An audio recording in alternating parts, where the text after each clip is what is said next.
So I was in court. It's like 1999, and I was in court for an eviction, an illegal eviction.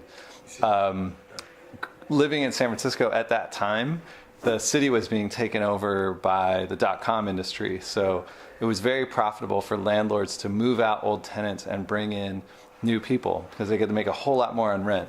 And they would do this legally or not. This had happened to me once before.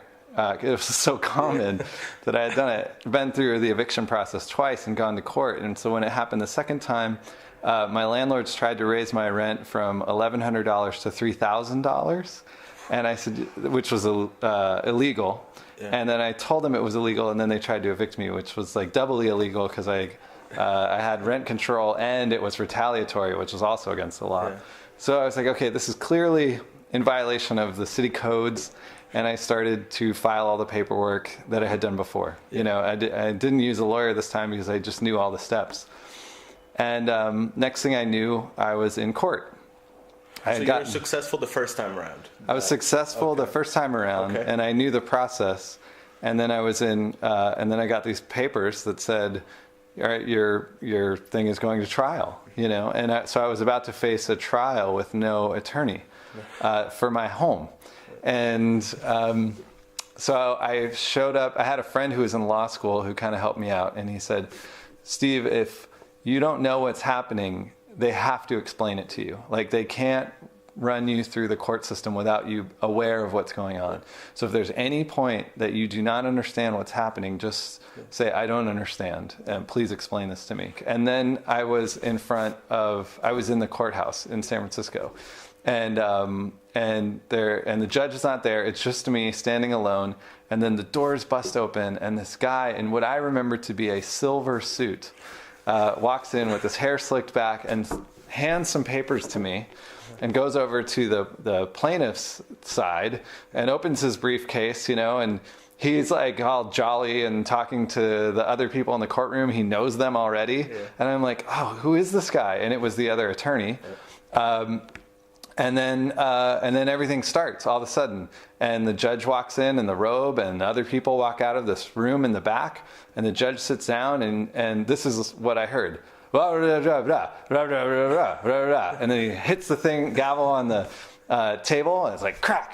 And then he turns to and I'm like, okay, we've started, you know. But I was so overwhelmed, I could not understand what he was saying. I was so scared. Right. And I was not someone who's like has stage fright. Like, I'd performed music in front of thousands of people. I'd talked in front of thousands of people, but the idea of being in court and potentially losing my house was so frightening that I just couldn't process the words that were happening. So the other attorney, same thing. He answers the judge back, and it's like, blah, blah, blah, blah, blah, blah, blah, blah. And I'm like, oh shit, I don't know what's happening. And I remember, you know, Paul said, if you don't know what's happening, you stop everything and tell them they have to explain it to you. I'm like, do I stop it now? I mean, it's so early.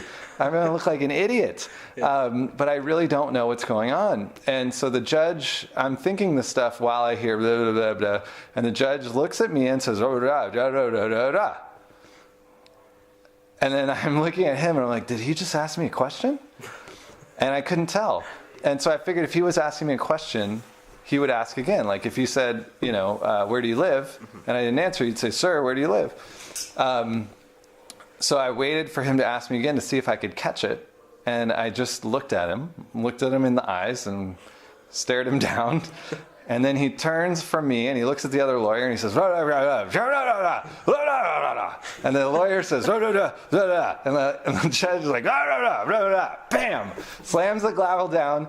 And then I'm like, what is going on? I turn around, and Paul's in the audience in the background. He's like, it's over, you know, like gesturing to me.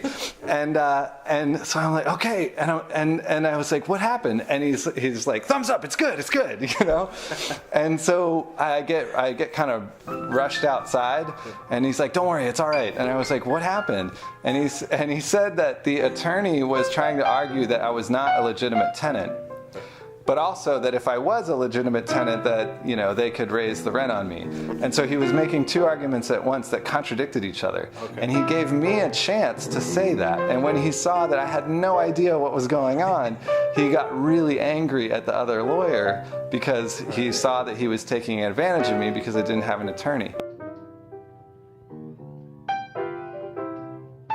That experience in court has always reminded me of what it must be like for, you know, I mean, I was in college at the time. I'm like a white guy, right? Like the court system's supposed to work for me, but you know, when you're like underserved or have less of an education or even less confidence, like I had enough confidence to go in without an attorney, and I could not follow what's going on. That the court system does not work for those people.